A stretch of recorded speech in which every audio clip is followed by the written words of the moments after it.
Walaupun sedar gaya hidup lesbian, gay, bisexual dan transgender atau LGBT tidak sesuai dengan budaya masyarakat di negara ini, masih ada penyokong golongan itu mahukan budaya songsang diiktiraf.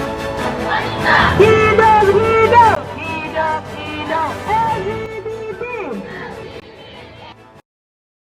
Bagi Prof sendiri dengan sambutan Hari Hak Asasi Manusia, apakah signifikan dalam sambutan untuk tahun 2022 dengan situasi Malaysia mendapat kerajaan baru dan juga bagaimana kita bergerak ke hadapan, Prof?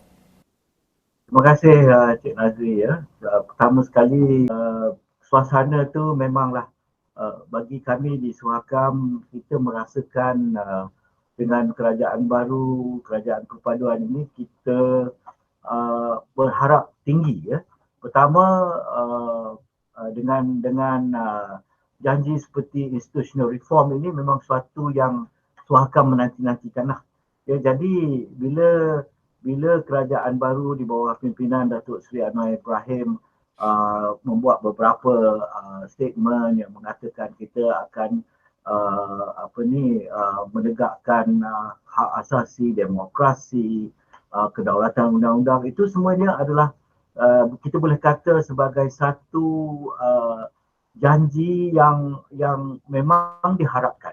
Dan saya fikir ini adalah peluang untuk Suhakam maju ke hadapan. We have to move forward dengan isu-isu yang lama tidak mendapat mungkin tidak dipandang penting.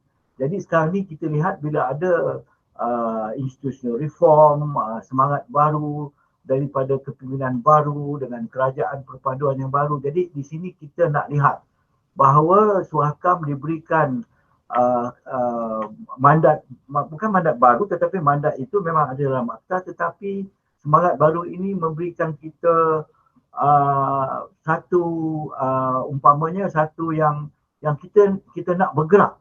Jadi kita perlukan umpamanya Suhakam ini orang nampak macam tak ada gigi. Betul. Toothless tiger dia orang kata. Jadi dengan kepimpinan Datuk Seri Anwar Ibrahim dan juga dengan menteri baru, kita semalam diberikan menyatakan carangan-carangan yang terbaru bagaimana hendak menggerakkan Suhakam ini, maka kita pun bersemangatlah untuk meneruskan, untuk memperjuangkan hak asasi manusia di Malaysia ini. Di media-media sosial, wujud kalangan masyarakat telah menjadikan isu ini sebagai polemik yang boleh menimbulkan pertembungan dalam negara kita. Perjuangan hak asasi manusia ini, tuan-tuan, dan kebebasan ini telah menjadi isu hangat kerana salah faham tentang konsep hak asasi menurut Islam. Kita sering mendengar slogan-slogan perjuangan kebebasan dibesarkan di serata dunia, termasuklah negara kita sendiri. Apatah lagi bila ada ataupun bila ia digerakkan oleh pertubuhan yang sama sekali keliru identiti agamanya dan jati diri mereka sendiri. Menurut sejarah, tuan-tuan, gerakan perjuangan hak asasi manusia ini merupakan suatu gerakan yang dibina berdasarkan fahaman liberalism dan humanism. Padahal, tuan-tuan, dalam Islam, hak asasi manusia telah wujud lebih lama lagi daripada gerakan ini, namun tidak menjadi isu dalam masyarakat. Hak asasi yang diperjuangkan dalam Islam adalah berpandukan nilai dan panduan Al-Quran itu sendiri. Menurut Islam, hak asasi dan kebebasan ialah suatu manifestasi tentang pengabdian selain daripada Allah Subhanahu wa taala, iaitu manifestasi kita mengabdikan diri kita ini khusus ikhlas hanya kerana Allah Subhanahu wa taala. Allah Subhanahu wa taala telah mencipta manusia serta meletakkan mereka pada kedudukan yang tinggi berbanding dengan makhluk yang lain, berlandaskan prinsip kemuliaan kemanusiaan, al-karamatul insaniyah. Ini sejajar apa yang dijelaskan oleh Allah Subhanahu wa taala, iaitu Allah Subhanahu wa taala menjelaskan dalam Al-Quran dalam surah Isra atau surah Al-Isra ayat 70 yang dibacakan di awal khutbah tadi, yang bermaksud, dan sesungguhnya kami Allah Subhanahu wa taala telah memuliakan anak-anak Adam, dan kami Allah Subhanahu wa taala beri mereka menggunakan berbagai-bagai kenderaan di darat dan di laut, dan kami Allah Subhanahu wa taala telah memberikan rezeki kepada mereka dari benda-benda yang baik-baik, serta kami telah lebihkan mereka dengan selebih-lebihnya atas banyak makhluk-makhluk yang telah kami ciptakan. Hadirin sidang Jumaat yang Allah kasihi, yang Allah rahmati sekalian, Rasulullah sallallahu alaihi wasallam diutuskan untuk membebaskan perhambaan manusia kepada mengabdikan diri kepada Khaliq, kepada Tuhan yang menciptakan, Allah Subhanahu wa taala.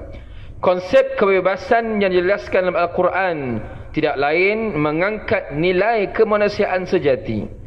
Ini berbeza tuan-tuan, berbeza sama sekali dengan ukuran hak asasi manusia dari pandangan barat, yang mana semuanya berpandukan kepada nilai manusia, bukan berdasarkan ukuran agama.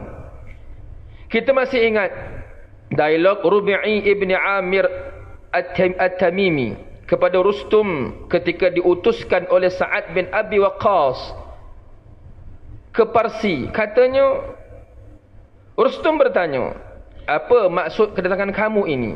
Dengan lantang Rubi'i menjawab, Allah Subhanahu wa taala mengutus kami untuk membebaskan manusia dari penghabaan kepada sesama manusia, kepada perhambaan kepada Allah Subhanahu wa taala semata-mata.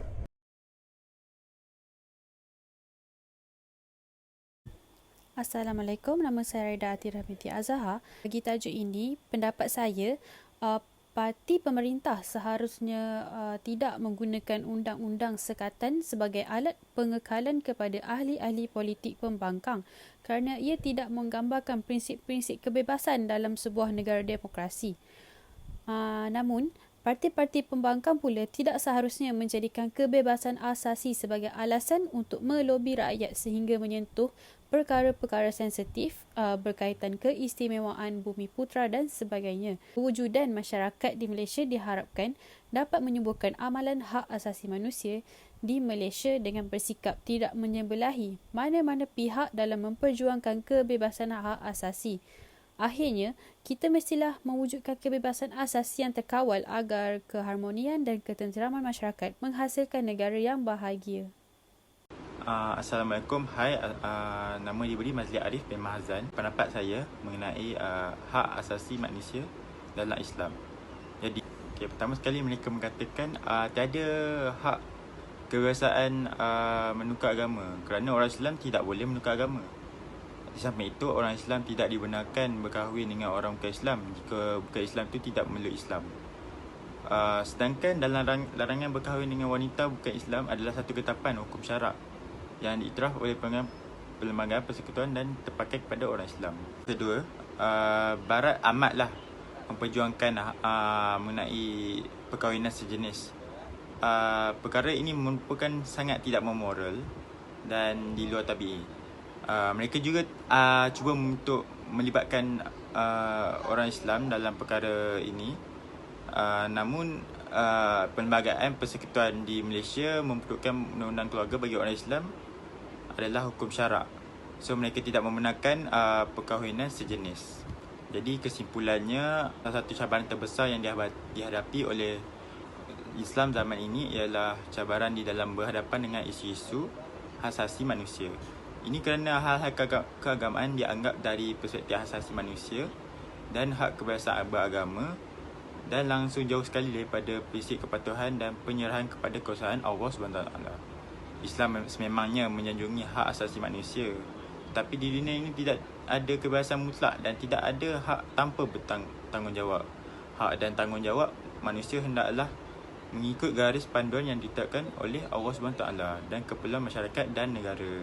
Assalamualaikum warahmatullahi wabarakatuh. Nama saya Asyara binti Aziz. Pada pendapat saya mengenai isu hak asasi manusia ini perlu diambil serius kerana isu ini bukan sahaja melibatkan rakyat Malaysia, malah ia juga melibatkan rakyat luar negara. Hak asasi manusia ini begitu penting terhadap individu kerana asas bagi setiap individu itu ialah kefahaman bahawa setiap insan mempunyai hak dan maruah diri untuk diperjuangkan. Contohnya seperti di Malaysia, kita mempunyai beberapa hak iaitu hak untuk berhimpun dan bersuara, hak untuk tahanan, hak untuk orang yang kelainan upaya, hak kesihatan, hak perniagaan, hak pendidikan serta hak kanak-kanak, di mana kesemua hak-hak yang saya telah sebutkan ini perlu diambil kira oleh badan kerajaan seperti Suruhanjaya Hak Asasi Manusia Suhakam. Oleh itu, setiap negara perlu memperjuangkan hak asasi manusia seperti yang telah dianjurkan oleh PBB, iaitu Perbadanan Bangsa-Bangsa Bersatu, supaya negara itu sendiri aman dan tiada sebarang rusuhan yang berlaku akibat daripada ketidakpuashatian individu. Ya, Assalamualaikum, salam sejahtera. Nama saya Zulfikri bin Zulkifli. Ini adalah pendapat saya terhadap hak asasi manusia menurut Islam. Bagi saya, hak-hak asasi yang digaris panduankan oleh Islam adalah sangat adil, bukan sahaja kepada umat Islam tetapi kepada seluruh manusia khususnya.